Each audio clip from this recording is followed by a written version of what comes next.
Good morning, Beyond the Record. My name is Ramston Browning. I'll be the video operator for today, June the 11th, 1996. I represent Gold Recorded, located at 369 Lexington Avenue, New York, New York. We are here at the offices of Archer and Hayes, located at 500 Fifth Avenue, New York, New York. This is the case of James Damiano versus Sony Music Entertainment, and this is the deposition of Jeffrey Kramer. At this time, counsel will identify themselves. Stephen Kramer for the plaintiff. Warren Snyder for Sony Music Entertainment and Bob Dylan. This time, I'd like the court reporter to swear in the witness. Would you raise your right hand, please? You swear the testimony you're about to give that you'll tell the whole truth, so help you God? I do. Thank you. Mr. Kramer, have you ever given a deposition before? Yeah. Okay. One other time. Okay. Just in 10 words or less, what did it involve? Wrongful death, I think, was what they called it. All right.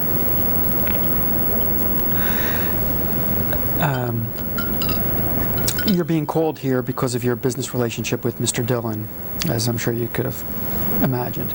So I'd like to ask you first if you could describe to the jury what your business relationship is with Bob Dylan.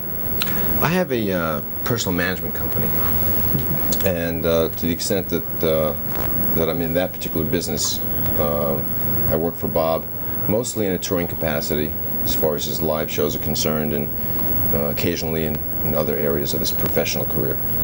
Okay. And how long have you been in that relationship with him? I opened my company on or about the 1st of August of '89. And was he your client right away? Yes, sorry. That's okay. And prior to that, did you have any relationship with him at all? Prior to that, I worked for a management company known as Lookout Management as an employee, and had, as part of my responsibilities at Lookout, had relationship and business dealings with Bob Dylan. And what was the nature of your business dealings with him when you were an employee for Mr. Roberts or Lookout? Well, really more as a representative of Lookout, predominantly again on a touring level. When he was on the road, it was kind of more of a, let's just say, a service that we provided. We had somebody at most of the shows, and so people were designated to do that, and I was one of the designees, I guess you'd say. Okay. Just to make sure things went well. And did you physically attend the shows?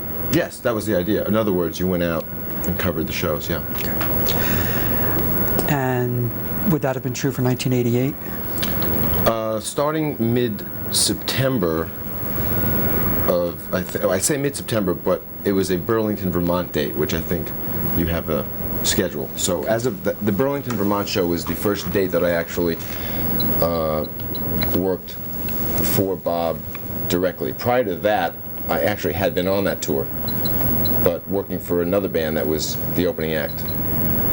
So I actually attended most of the shows in '88, but only the ones from that Burlington date in September on, as directly relates to Bob. Okay, gotcha.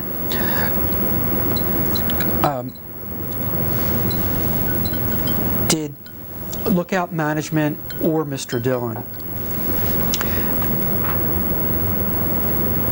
since the time you've been involved on tours, including when you just worked for Lookout, Right. have any procedure concerning security, backstage security? There was always at shows. Sure, absolutely, yeah. Okay, and was that in writing or just verbal? There's, as far as, there was a security person that, every building and promoter provides security, but we carry our own security. Each artist generally has their own security person or persons that travel with them, and they would basically facilitate whatever the policies were.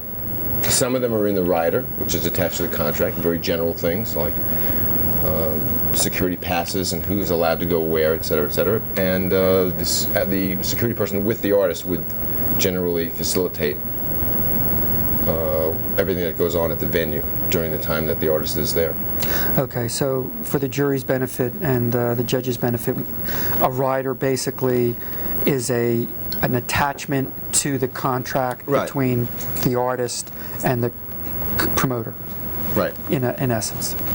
Okay, and besides that rider having some security instructions, was there anything else in writing concerning security? No, I don't believe For so. example, within Lookout,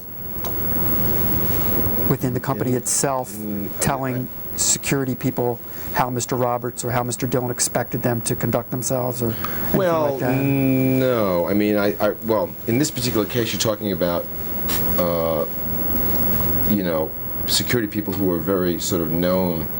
I mean, they come based on their reputation, so they generally know how to deal with things, and you would hire somebody based on that. You know what I'm saying? Yeah, I do. And so they generally have a pretty clear sense of what's, and of course, yeah, sure, Elliot or myself could, at that time would have been Elliot, not me, could have filled him in on any other sort of nuances that might be necessary. Okay. Roughly, what percentage of your business is comprised of work for Mr. Dillon? In terms of revenue? In terms of revenue, probably 75%. Okay. I would guess. I mean, that's just a guess. Okay, that's fine. Would it be fair to say that the security at Dillon's concerts, at least since you've been involved, which goes back, by the way, how far? Wait, say that again? How far back were you involved with Mr. Dillon's concerts, including Lookout? Within Lookout? Okay, September of '88. Okay. Whatever the Okay. date is of the Burlington show. Okay. From September of '88 forward through current, Right. is security tight at Mr. Dillon's concerts for backstage access? Mm-hmm. Answer would be yes. Oh, sorry. Yes. That's okay. Sorry. That's all right. Okay, and could you elaborate on that? Well, basically, we have our own passes or set of credentials, which we carry and distribute to only those persons that are necessary. And there are different levels of passes which designate different things, so that at any time, any of our people can spot who that person is. I mean, if it's someone that is not part of our organization. So there's a crew pass for local crew people. There are artists guest passes for artists guests or band guests, and then there are what we refer to as laminates, which are basically passes of a different type, which are meant to go to our working people, band, our crew, our people. And so the security person that is with us will liaise with the security in the building. They put up signs everywhere. They will show all of the various types of passes, so that at any given time in any hallway or in any area. Oh, I'm sorry. Water, Coke. Right. So they have signs. First of all, there's a security meeting that generally occurs each day where our security person meets with the building security people to discuss all of the ongoing things, doors, exits, crowd things, issues, whatever. Signs are put up in most of the buildings which will show the various types of passes that are being used that evening, and they change, by the way, daily, so that somebody who gets a pass one night, it may be a different color or there's a different code on it, so that the next night they can't use the same pass. Sounds fairly sophisticated. It's a fairly sophisticated thing. But it's actually easier than it sounds. Yeah. In describing it now, it would sound fairly intricate, but actually, it's a pretty easy thing to monitor. Would it be fair to say that security is taken very seriously at Dillon concerts? Absolutely. And would you elaborate on that? Well, I think that basically we make an effort to make sure that there is nobody lurking around or hanging around that doesn't belong backstage. And I think that's a pretty general rule of thumb at most concerts for most artists. We're not, I wouldn't say that we're melodramatic about it, but we are very careful and you know, and just to make sure that people are not when they're not supposed to be. Okay, so would it be fair to say, Jeffrey, that someone who didn't have a pass and just wasn't wanted backstage would have a pretty difficult time getting backstage, all I would other things expect being that. equal? Yeah, I would expect so. Okay. Okay, let's move on to something else. Let's talk about the subject of people that might have knowledge about certain events. I'm going to ask you some names. Okay. And if you could just tell me if you know them, rings a bell, doesn't ring a bell. Right. Security at Dylan concerts, people who perform security functions for either Lookout or your organization, who are no longer with you or are no longer with Lookout. Can you think of anyone? Okay. Jim Callahan, I guess, would be someone whose name would have to come up. Okay, and who is Jim Callahan? Jim Callahan is a security person. I say was, but he is a security person who has represented and worked for many top artists in really the last almost 30 years, 25 years or so. Okay. And worked for Bob on and off on a security basis from about 1978 to up until maybe just a couple of years ago. Okay. And maybe even in the future. Okay. And was there any particular reason why he stopped working for them? He has several, like I say, top artists that he represents, one of which was the Rolling Stones. And because he represented the Rolling Stones prior to representing Bob, meaning that he started work for the Rolling Stones, I think, in about 71 or thereabouts, when the Rolling Stones go on tour, we lose them, I see. basically. Okay. Anyone else? I mean, just in general, like now, or you know, Well, is there a time frame that you want to focus in on? Because Yeah. I mean, Yeah, it thank would you. make it a little easier. Sure, thanks. Let's say the late 80s. It would be Callahan. Anyone else you can think of who performed security who's no longer with Dylan, directly or indirectly? I'm thinking. Take your time. I know Callahan did the '88 tour.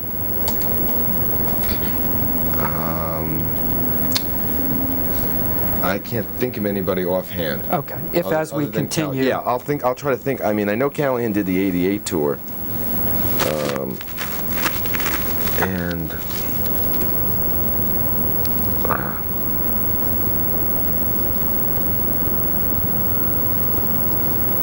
yeah, I'll have to think about Okay. that. Sorry. That's all right. Do you know where Callahan lives? London, or outside London. London? Okay. Does he have a middle name, do you know? A middle name. Middle initial? I think I don't know. Okay. Actually, I know him by. I call him JC. Okay, and have you ever called him in London? Do you have his number? Yeah, not with me, but I do have it. Okay, if we leave a space in the transcript, I'd ask you to fill it in for me. Yeah, I wouldn't be able to do it. I'd have to get it out of my phone book. Sure. It's not a number that I have Sure. committed to memory. Understood. Understood. Okay. All right. At least as of September of '88, could you describe who makes up or who made up Dylan's touring organization? That is, who physically went on the road with him? In terms of types of people, or Well, let's do types of people first.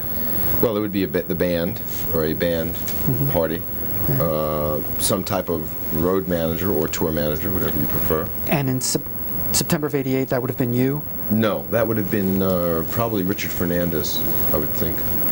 Okay. At that time. And what would be the difference between Richard Fernandez's role and your role? Well, okay. A tour manager's responsibility basically is to move the artist and artist entourage through a tour. Hotels, flights, ground transportation, to and from sound checks, to and from the shows, the logistics of moving bodies for the most part. Occasionally they'll be involved in you know, what kind of food goes backstage in the dressing rooms, or how many towels are needed for you know, for wiping, you know, sweaty artists or whatever. I mean, various things like that. My responsibility as a member of Lookout management, and then of course on my own, is really more making sure that everything is running smooth in general, from a business perspective, as far as dealing with the promoters, dealing with agents, Getting paid and well, things like that. yeah, not so much really. You know, that would be more of an antiquated thing. You know, stuff. I mean, for one thing, monies don't change hands like that. You know, on most concert tours. I mean, deposit monies are sent into agencies, etc., and then we have a tour accountant. Who was that in '88? Well, it would probably be any number of people from Gelfand, Renner, and Feldman, which is the accounting firm that handles Bob's. Was there a tour accountant physically on premises at There's each a tour date? accountant physically at every show. At every show. Okay, and who was that in '88, '89, '90? Well, they remember? basically as a company. Well, what it is they as a company, you know, designate who goes out for, you know, based on their own schedules. So Bob Dylan's going to go on a 40-city tour. They will internally decide who's going to cover which shows, Okay. based on their own schedules and other clients, I guess, activity. So, I mean, it could have been any numbers of people, you know what I mean? Do any names come to mind? Well, Marty Feldman is someone who probably, you know, would do some of that. I can't remember whether Mario Testani was on, you know, out at that time. Marty's the only name that really comes to mind at that time. And he's still with that group? Yes. Okay, so we have, we were talking about the types of people that go with the Dylan tour. Right. You have the band, you have the tour manager, you have a tour accountant, you'd have a security person. You would have the crew, production manager, stage manager. Who were they? Production manager is a gentleman named Al Santos. Is I he believe. still the Yes. production manager? Yes.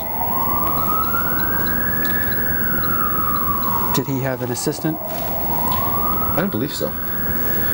Okay. And you mentioned something else. Well, then there would just be, you know, like other tech people. There would be people who tune the guitars, people who set up the drums. Okay. You know, that kind of person who mixes the front of house sound so that people can hear properly. Sound engineer, a anyone, lighting person. anyone that is no longer with the Dylan organization?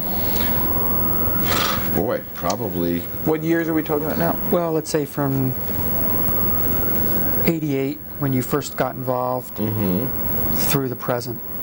And when I say with the organization, I don't really care who cut the paycheck, but he was there or she was there working.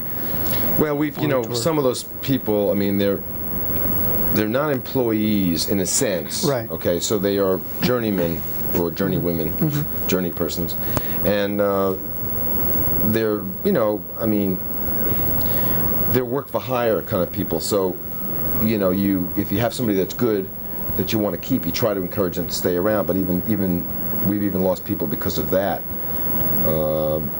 So it would be, if you're talking about the period of, or at least from my being around, which would have been the later part of '88, it would be, I think, I couldn't even tell you who was still. I know that Al Santos, as I mentioned before, was probably around back then and is still around now. Possibly our front of house sound engineer might still be the same sound engineer, but I think everybody else is probably different, and that's changed probably several times between then and now. You know what I mean? Anyone who you know was let go? Fired? No, actually, interestingly enough, we've never fired anybody that I could recall. Okay. Let me just say that I mean, you know, I don't believe we fired anybody. I take it you have some regular basis, some regular contact with Bob Dylan during the Yeah, tours? fairly. Okay. Have you ever heard Bob Dylan refer to himself in the third person? In the third person? No, not that I can be aware of. In other words, have you ever heard him? Call himself Bob Dylan? Say Well, Bob Dylan not is exactly. going to leave the room now? or something? I'll give you a better example of what I'm talking Right. about. Have you ever heard him, in talking with somebody, instead of saying I, would say Bob? No.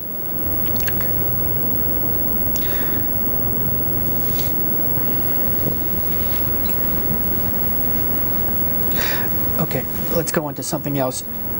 You mentioned what your duties are. Is there anyone else who performs any sort of managerial function for Mr. Dylan in the... As far as touring is concerned? Well, I was going to say not necessarily in touring, but in any other type of classical management position. For example, I understand Albert Grossman departed many, many years ago, but Right. someone who would have given advice or gives advice to Bob Dylan I see what you concerning mean. that type of Yeah. big picture type thing. Well, Jeff Rosen maybe would be the only other one I could think of. You know, it's That person. Okay. yeah, I'd say Jeff Rosen. And he's in New York, is he not? Okay. Since you've been working with Mr. Dylan, has there been anyone else besides Jeff Rosen who's performed that function? Not that I'm aware of. Okay.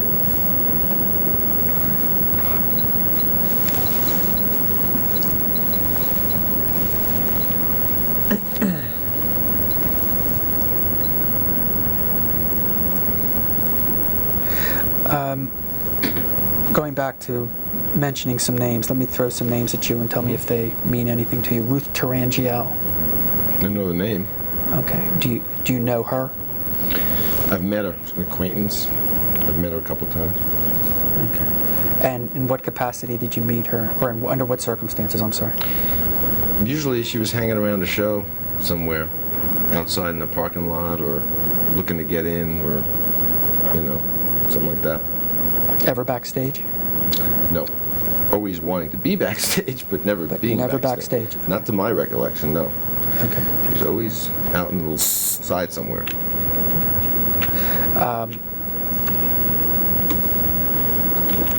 Do you know whether Mr. Dylan had any sort of relationship with her, ever? At I think she was an acquaintance. I mean, you know, but that's about as much as I can really say.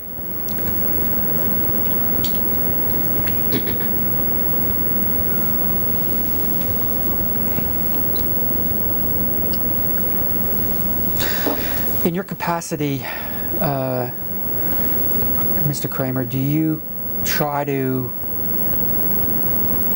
know how Mr. Dylan's albums are doing in terms of sales? Yeah, I check, you know, I would, you know, have some, let's just say, moderate interest in that. Okay. And how would you go about obtaining that information? Call the record company. And who do you speak to? Well, you know, everything's on computer now, you know, so you could talk to any number of people. I think once, if you're talking about current records that are actually out and for sale, they run what they call a sound scan report weekly. A sound scan report? Sound scan, What yeah. is that? It's a computerized system that every time when a record is bought, it goes through a scanner at the record store and automatically logs the sale. It was designed in order to try to eliminate chart manipulation. It's it's an honest way of knowing pretty much what you've sold in any given week in And terms of unit sales. forgive my ignorance, but if let's say an album does 1,000 units in a given week, how soon, by that Friday, how soon after that would you be able to call up the record company and know what the sales were that prior week? Could you call that Monday? They run a sound scan. As far as I know, sound scans run on Tuesdays For the prior week? for the prior 5 days. Yeah. Okay. So if you wanted to, I'm not saying you do it, but if you wanted to, every Tuesday you could call up the record company and they would be able to punch up on their computer screen. On a current release, yes. On a current release. On a current release, you could, yeah. Yeah, well, now you can. Okay, as of It's when? always been that way. Okay, for how long has it been that way? You know, I don't really know the answer. I would say probably within the last 3 years.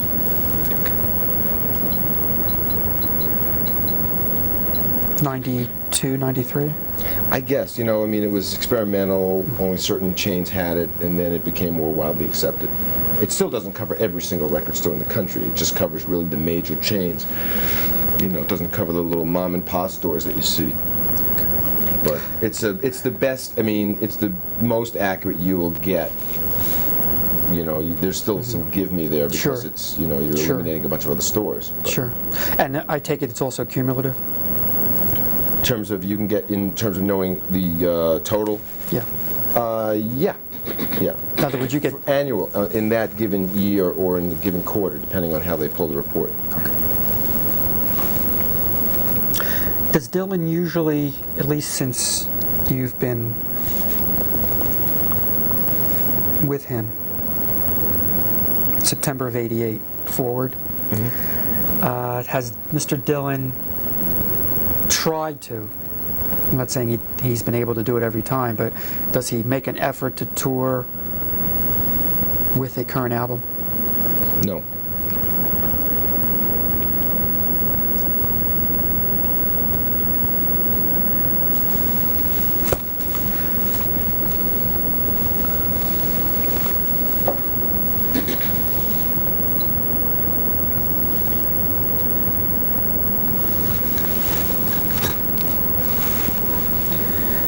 Are you aware of any dispute that Mr. Dylan had with a record released by Rod Stewart? Vaguely. Tell me what you know. Just that there was a Rod Stewart song or something called Forever Young, and apparently some representative of Rod's or whatever apparently called the publishers or something and said, we want to use this, and they talked about it, and I guess they worked something out. I don't know. Okay. Do you have any knowledge of any dispute? No, I don't believe there was ever a dispute involved. I think it was, as far as I know, it was a voluntary action on the part of either Rod Stewart or his camp to actually call up, say, hey, we're going to use this, and we want to let you know, and I don't know financially whether anything was worked out, but I know there was no dispute. Certainly not from our side. I believe there's no dispute. Okay. Do you have any involvement in, if there is litigation involving Mr. Dylan, do you have any involvement in that? Here, Besides that, I mean, do you have any any requests? You know what I mean? But no, I have to say that I probably wouldn't be unless it was something specifically to do with an area that I was involved in. And to the best of my knowledge, Bob's not very big on suing anybody for anything. And in cases that have come up where people have asked me to, like, I'll give you an example, to be involved in litigation to do with anti-piracy laws, especially in Europe. In other words, records that are being pirated, bootlegged, and put out, and including bootleg material of Bob's own music and concerts. He has refused to sign off on things like that in the past, which would basically give somebody the opportunity to open up a legal thing. He's chosen not to sue, basically, is what I'm saying. Has he ever told you why? I just don't think he really feels like there's any reason for it, it's bothersome, but not bothersome enough to start a whole kind of legal thing, And those are things that really just required a signature. They didn't require necessarily any testimony or involvement, but he just said, nah, I can't be bothered. I don't want to do that. It doesn't make any sense. Whatever happens, happens. Since you've been with Mr. Dylan, Are you aware of any interviews that he's given? I think he's given a few. Do you have any copies of them? You're talking about print? Anything, print. For example, there's some interviews that have appeared in newspapers, which, I mean, I don't keep as a regular rule. I might keep them around at the time, and then eventually I'll just toss them. I mean, they're sort of disposable, really, but, you know. Do you have any materials on Mr. Dillon that you might rely on if a media person contacts you or contacts someone and needs some information on him? You know, there's not even really a bio.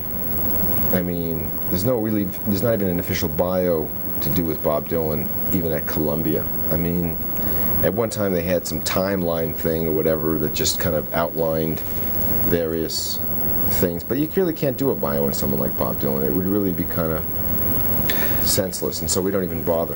When you say a timeline, what do you mean? You know, timeline meaning, you know, like born, you know, such and such date, you know, played first New York show, you know, first album released, blah, blah, blah, you know, as a media tool, I guess. But we even killed that because at this point, there's so much background material that's available in the public library on Bob Dylan, it's senseless for us to try to, you know, like write a bio, so we don't, you know.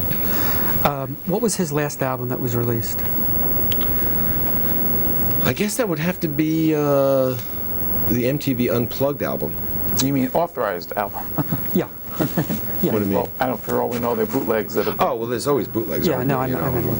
Yeah, there's always bootlegs. And how did that do sales-wise? Did okay. I mean, I think. I'm going to object only because we have an order prohibiting damages discovery, and we have a pending motion concerning this. I don't know how far you want to get into it. I'm not going to get in very far. Okay. Did it make gold? No. Okay. And is that something you try to keep abreast of if it does or does not go gold? You know, I don't really lose sleep over it, to tell you the truth. But do you try to keep abreast of it? You try to you keep an eye on it and see what it's doing, sure. Okay. But I mean, it's not something, especially with a record like that. It wasn't really something that you kind of really want to think about a lot. You know what I mean? Could you explain what you mean by that? Well, it was a record basically that was derived from a live concert that Bob did for MTV, and it was a record that you know, could have come out or could not have come out. It didn't really matter. It was something really that the record company, I think, wanted more than we wanted as far as the release of it. Do you, maybe I should ask you this first, Jeffrey, do you have any involvement in an album? Either in terms of whether it's going to be released, whether he's going to do an album, anything like that? Mildly. Mildly? Yeah. Like, to what extent? Well, it's a hard question to answer, you know. You know, I mean, you'd have to be a little bit more specific in general with something like that, because I really wouldn't know how to answer it. Okay.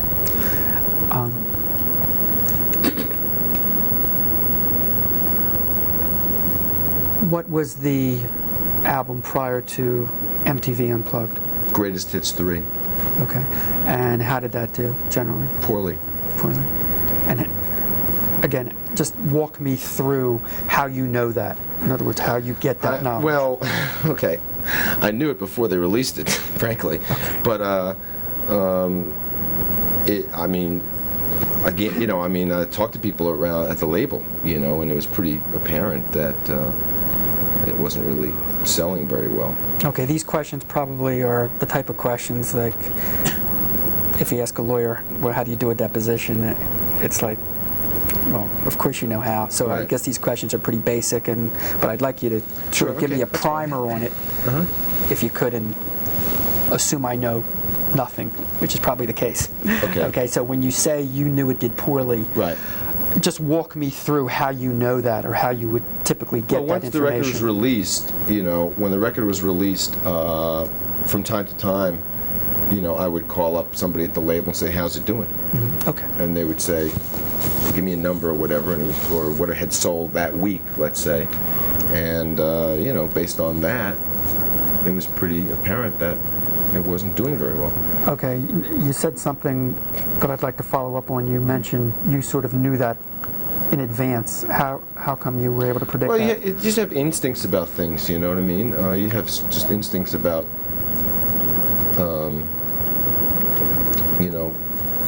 whatever's going on, and it seemed to me that, that was a record, you have to understand that was a record, again, that even more so than Unplugged, is a record that we had no interest in having out there. It didn't make any sense to have greatest hits records, are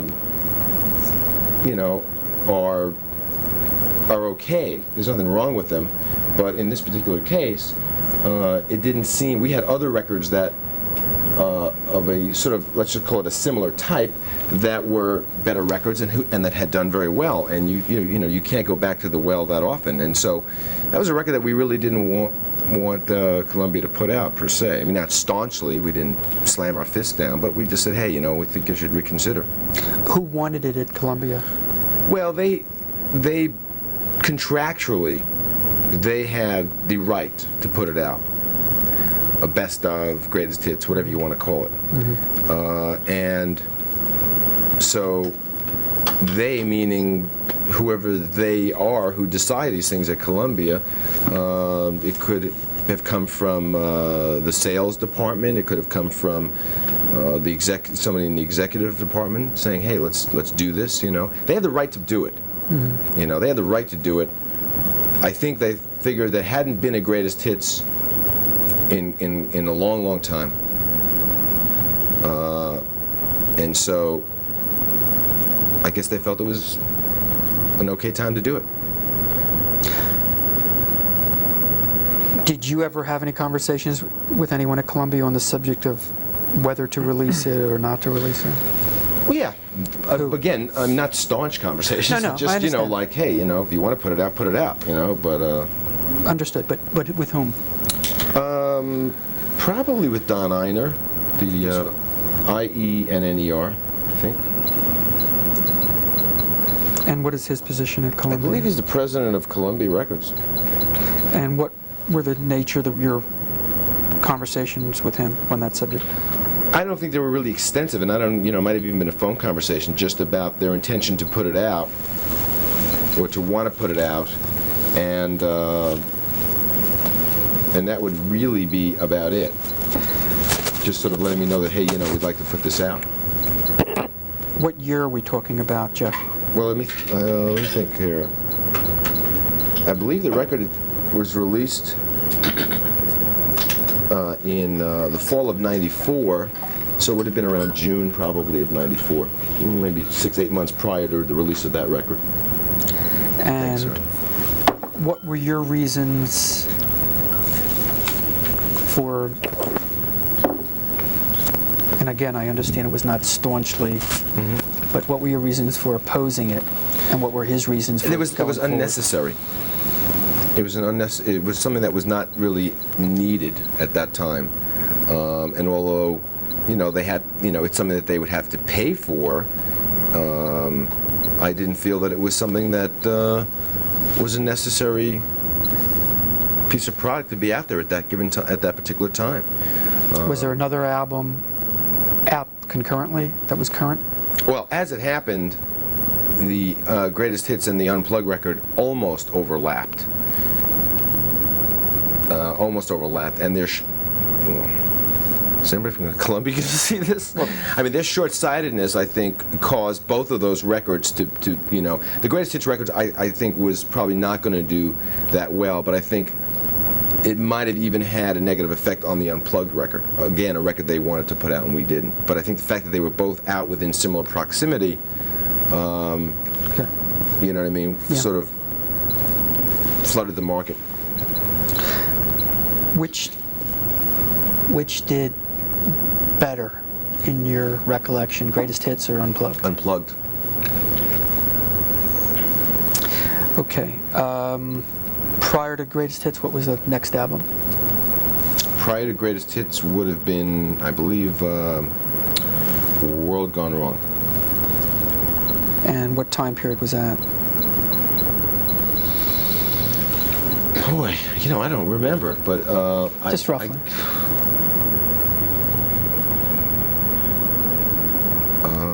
Boy, when did that come out? Let's see. 3.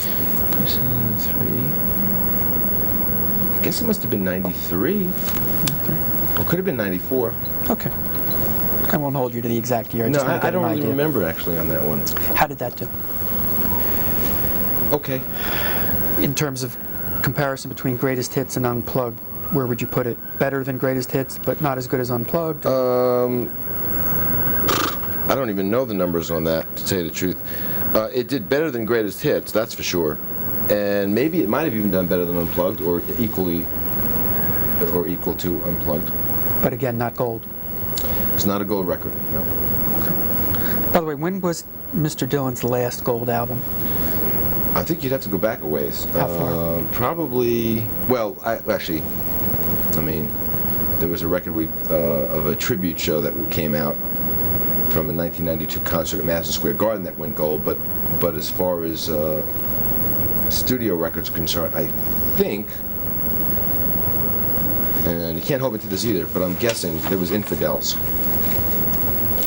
A record called Infidels, which I believe was in the early part of the 80s. And I assume when you say gold, you're talking domestic. Yes. Okay, because there are records that have gone gold in other territories.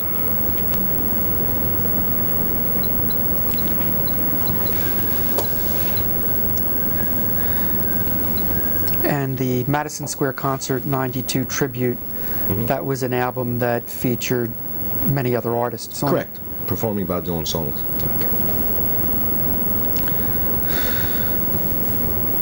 Okay, so before I sidetracked us, we were at World Gone Wrong, roughly 93, thereabouts. I won't hold you to the exact year. Before that, what was the next one? Good As I've Been to You. And when was that?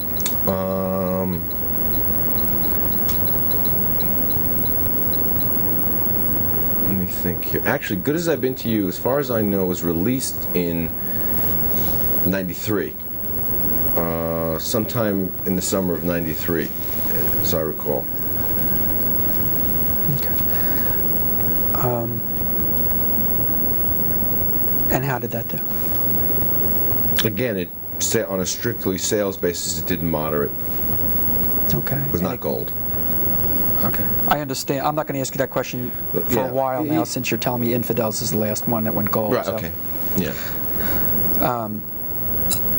If we're making a list, a rough list, and I know it's rough, Good As I've Been to You, how would that fall within Greatest Hits, Unplugged, and World Gone By? World Gone Wrong? Or, I'm sorry, World Gone Wrong. I believe it did better than Greatest Hits 3. Somewhere in the same category with World Gone Wrong. But I couldn't really give you the sales on it. Okay. I don't really know. Okay. Okay, next one. Before Prior to that? Yeah. Would have been Under the Red Sky, I would think. Okay. Yeah. Either Under the Red Sky or there might have been a Traveling Wilburys record in there too, because they came out at similar, sort of the same time frame. Okay. By the way, is the Traveling Wilburys put out by Columbia? No, Warner's.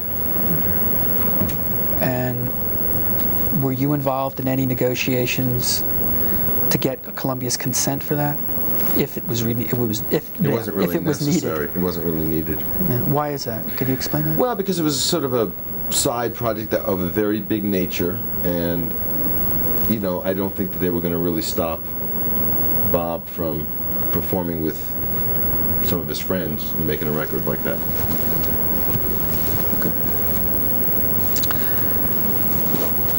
Okay. Under Red Sky was roughly 92. No, Red Sky was recorded in 90, I believe, and must have come out sometime before the end of 1990, I think. 90. I think so, because I believe it was recorded in the spring of 1990, which would have meant that it would have been out probably sometime by that fall. Could have been 91, but... Okay, in that area. Yeah.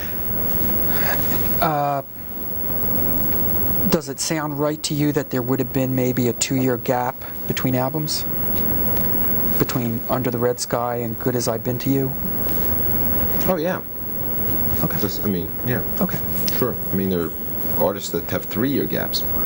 Sure. I'm just in trying to get a chronology here. I want to make sure we didn't miss any album, that's all. Oh yeah. No. Yeah. That's Okay. Yeah, that's probably right. Okay. Fair enough. I mean, there might have been. See, now that's the other thing. There's other catalog. There might have been, for instance, I know we released the second in a series of box sets around that time too. There was a biograph. There's a lot of Bob Dylan product in the '90s. But you had Under the Red Sky at that time. You had the Traveling Wilburys Volume 3 at that time, and there might have even been the Bootleg Series record, which was 58 songs on several CDs, which was also released around that time. So if there was that might have been, you know, if you're looking as far as a gap is concerned, although we don't really follow things like gaps, but you might want to check the release date of the Bootleg Series album, because I believe that came out around that time too. Okay, thank you. That time being 90, 91, 92? Somewhere in that part, yeah. Okay. Okay. Under the Red Sky, did that have Dignity on it? No, Greatest Hits 3. Had Dignity?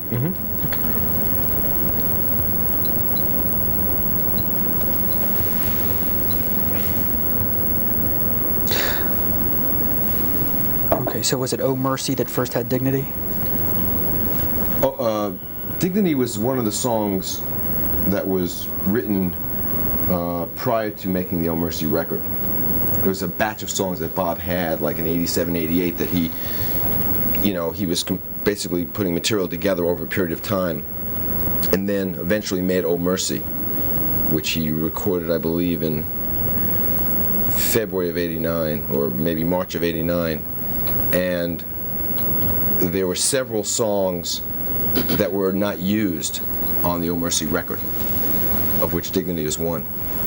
So, Dignity, the first release of Dignity appeared where? Greatest Hits 3. Okay, and the second release of Dignity? Oh, right, I see what you're getting at. There was a live version of Dignity on Unplugged. Unplugged. Okay. So your recollection is Dignity was neither on Under Red Sky or Oh Mercy? Oh, no, it definitely wasn't. On either one? No. Okay, so Oh Mercy was released when? Let's see, it was recorded. I have to go back to the recording. It's easier for me to do that. It was recorded in the spring of '89, and it was released, as far as I remember, the very end of August, or possibly the beginning of September of the same year. Okay, I'm getting the impression, correct me if I'm wrong, that you have a pretty good working knowledge about when albums were recorded. Am I correct? For some reason, with the ones that you're asking about, I recollect the recording of them better than I recollect the actual release date. Yeah. And why is that? Why do you? I don't know. Couldn't tell you. Just maybe because I remember other things that were going on that relate to it. Are you involved in the recording at all? Not in the actual recording process. No. But I mean, are you involved in any way such that you would remember February of '89 for Under the Red Sky? Oh Mercy. Or Oh Mercy, I'm sorry. Yeah, I mean, I would remember it because of maybe having to do this or that. There were things that were not music or creative related, but maybe more logistical related, like finding accommodations for instance. Like in the case of Oh Mercy,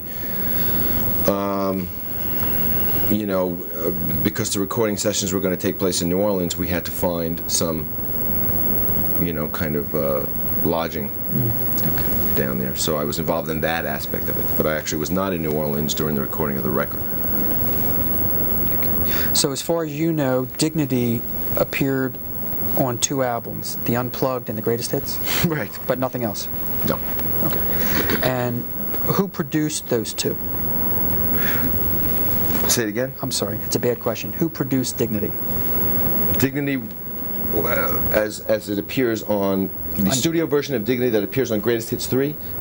Take that first, yeah. Okay. Well, because there's several incarnations of the song, so Okay. you'd have to sort of clarify what you really want. Okay. Okay, let's You tell me what you want, I'll give you the answer. Okay. Can I just make a suggestion? I have ingested 2 bottles of Poland Spring. I need to take a Me too. 2-minute break, and I think Can I do we'll that, this Glenn? down. Totally. Well, you Sure. know what? Of course. I wouldn't mind having a cigarette break myself. Can I go back to that Yeah. Momar guy? And Yeah, okay.